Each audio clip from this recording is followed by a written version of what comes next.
Lawatan Presiden Amerika Serikat Donald Trump ke Timur Tengah bertaburan investasi dan pesta dagang. Bahkan saat Trump berkunjung ke Arab Saudi, Gedung Putih langsung mengumumkan Washington dan Riyadh telah menyepakati investasi senilai 600 miliar dolar Amerika Serikat atau sekitar 9.844 triliun rupiah. Namun dalam perjalanannya ke negara Teluk, Trump tak menyempatkan diri berkunjung ke Israel, sekutu utama Amerika Serikat di Timur Tengah. Bahkan dalam pidatonya di Forum Investasi Arab Saudi Amerika Serikat, Trump hanya sedikit menyinggung soal penyelesaian konflik Israel-Hamas di Gaza. Pertanyaannya, benarkah Trump mengesampingkan Israel dalam kunjungannya ke Timur Tengah? Apakah hal itu ada hubungannya dengan isu keretakan Trump dengan Perdana Menteri Israel Benjamin Netanyahu? Atau justru Trump peduli dengan perdamaian Israel namun dengan caranya sendiri?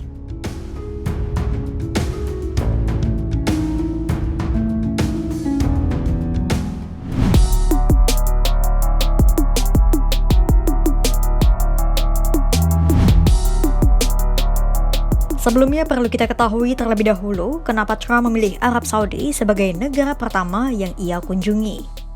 Ada beberapa alasan. Pertama, karena Arab Saudi merupakan mitra penting Amerika Serikat selama 8 dekade lamanya. Dan kedua, banyak perusahaan Amerika Serikat bahkan perusahaan Trump sendiri berinvestasi di negara ini. Itulah mengapa Trump membawa banyak oleh-oleh investasi usai kunjungannya ke Arab Saudi.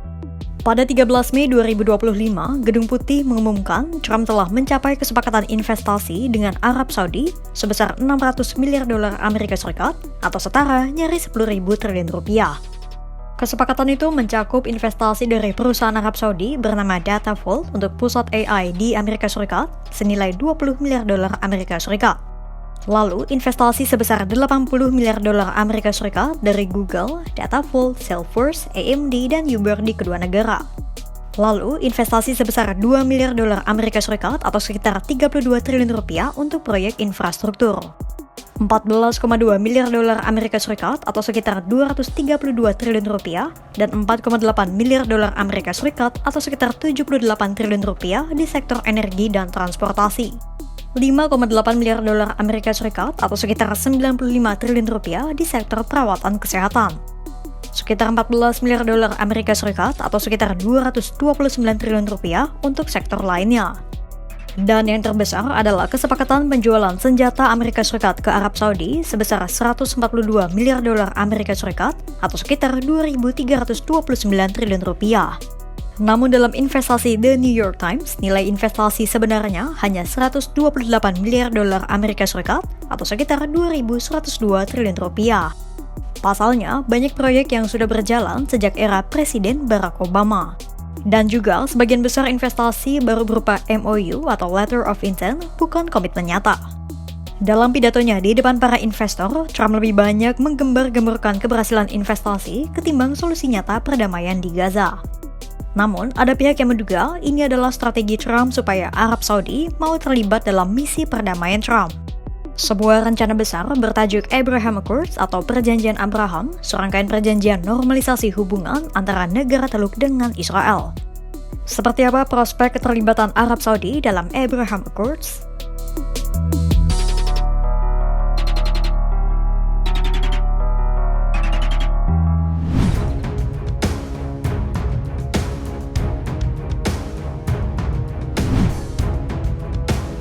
Dalam pidatonya di Arab Saudi, Trump turut sedikit menyinggung soal Abraham Accords, sebuah inisiatif yang ia mulai pada tahun 2020.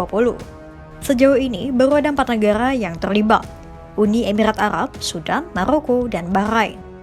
Trump menyatakan ia berharap Arab Saudi akan ikut dalam ambisi misi perdamaiannya dengan menormalisasi hubungan dengan Israel melalui Abraham Accords.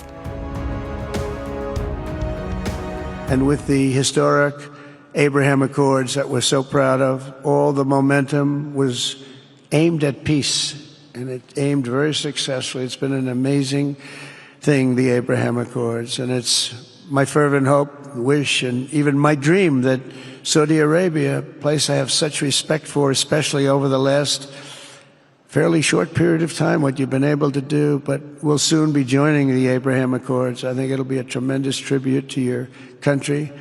And it will be something that's really going to be very important for the future of the Middle East. I took a risk in doing them, and they've been an absolute bonanza for the countries that have joined. Ajakan Trump itu disambut hening oleh para hadirin yang berasal dari Arab Saudi. Pasalnya, gagasan berdamai dengan Israel kurang populer di kalangan rakyat Arab Saudi. Ada beberapa syarat dari Arab Saudi yang harus dipenuhi agar negara itu mau berhubungan diplomatik resmi dengan Israel. Pertama dan utama, Arab Saudi harus memastikan terlebih dahulu ada penyelesaian konflik yang nyata dan adil di Palestina. Penyelesaian yang bisa diterima Arab Saudi hanyalah solusi dua negara, di mana Palestina berdiri sendiri menjadi negara yang merdeka dan berdaulat. Dan kedua, Arab Saudi membutuhkan jaminan keamanan dari Amerika Serikat, termasuk akses ke program nuklir. Dan ketiga, Arab Saudi terus berhati-hati dalam mengambil keputusan menormalisasi hubungan dengan Israel, karena harus menjaga legitimasi sebagai pemimpin dunia Islam dan Arab. Arab Saudi harus terus memantau reaksi negara-negara Arab dan rakyatnya, mengingat sensitivitas isu Palestina di kawasan. Itulah mengapa Trump seolah melakukan segala sesuatu yang diinginkan Arab Saudi, termasuk mencabut sanksi Suriah. Apa hubungan pencabutan sanksi Suriah dengan prospek keterlibatan Arab Saudi dalam Abraham Accords?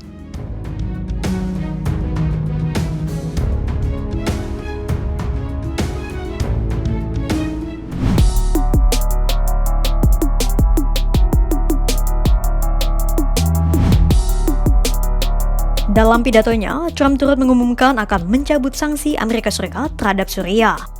Trump menyebut hal itu ia lakukan demi permintaan putra mahkota Arab Saudi, Pangeran Mohammed bin Salman.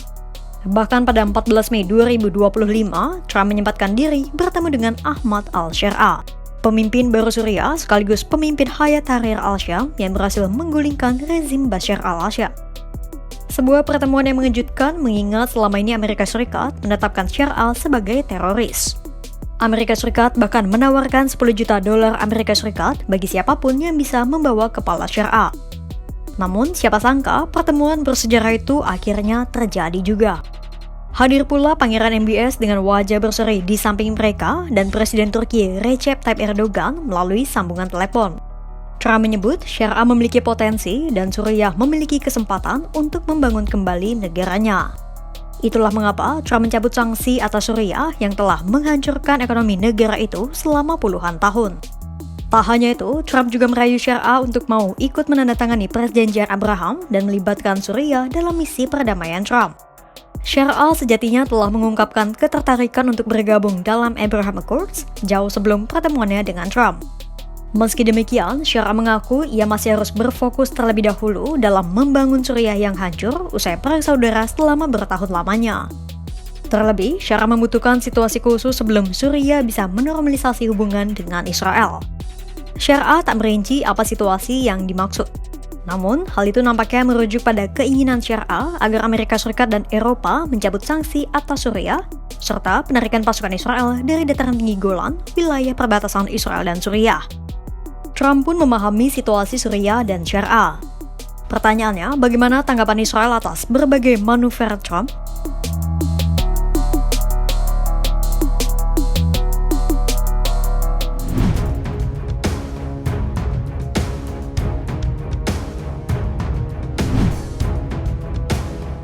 Mengetahui soal Trump mencabut sanksi Suriah demi Suriah mau menandatangani Abraham Accords, Israel justru melontarkan keberatannya. Bukannya berterima kasih, Israel justru menuntut agar Trump tetap menjaga Suriah dalam kondisi terisolasi dan terdesentralisasi. Pasalnya, Israel khawatir dengan bangkitnya Suriah, milisi-milisi pro-Iran yang masih ada di Damaskus bisa menguat. Israel juga takut akan adanya kemungkinan kejadian serangan lintas batas seperti yang dilakukan Hamas pada 7 Oktober 2023 lalu. Sikap keberatan Israel itu semakin memperluas jurang yang terbangun di antara Trump dan Netanyahu. Selain tak mengunjungi Israel, ada hal-hal yang mendukung asumsi keretakan Trump dan Netanyahu. Pertama, soal perbedaan pandangan terhadap Iran. Trump ingin menjalin dialog dan kesepakatan dengan Iran untuk menghancurkan program nuklirnya. Sementara Netanyahu ingin kekuatan militer yang berbicara. Kedua, soal kesepakatan sepihak Amerika Serikat dengan Houthi. Dalam kesepakatan sepihak itu, imbalannya Houthi tak lagi melancarkan serangan terhadap kapal Amerika Serikat. Namun, Netanyahu merasa tak diberitahu sebelumnya. Padahal beberapa hari sebelum kesepakatan itu, Houthi baru saja melepaskan serangan ke arah Bandara Ben Gurion di Tel Aviv. Trump seolah mengutamakan kepentingan Amerika Serikat secara unilateral, bahkan ketika Israel menjadi target serangan. Dan ketiga adalah soal perbedaan sikap atas konflik Gaza. Di pihak Trump, para utusannya masih mencoba menegosiasikan gencatan senjata, meski kecenderungan Trump dalam mendukung Netanyahu masih lebih besar. Trump pun tak mengkritik langkah Netanyahu melancarkan pemboman dan blokade bantuan kemanusiaan di Gaza. Meski demikian, dikala Netanyahu mengumumkan perluasan operasi militer, Trump justru semakin getol menyuarakan upaya diplomasi. Meski demikian, Trump sejatinya tak sekeras Presiden Joe Biden dalam mengkritik Netanyahu. Artinya, Trump tidak memberi cek kosong kepada Netanyahu. Ada ambiguitas dalam dukungan Trump yang berpotensi membuat Netanyahu merasa ditinggalkan secara moral dan diplomatik.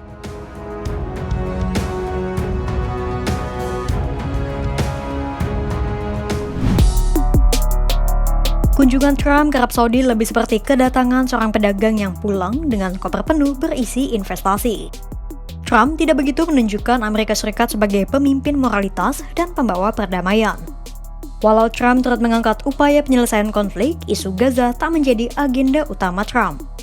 Publik menduga hal itu ada hubungannya dengan keretakan antara Trump dan Netanyahu. Misi perdamaian Abraham Accord yang Trump bawa pun tak sejalan dengan kemauan Israel. Kesimpulannya, Trump seolah ingin menyelesaikan konflik Israel-Hamas di Gaza dengan caranya sendiri. Padahal hubungan Trump dan Netanyahu bisa sangat berpengaruh pada dinamika konflik di Timur Tengah.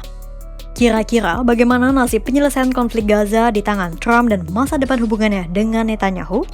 Simak terus perkembangannya hanya di kanal YouTube Kompas.com.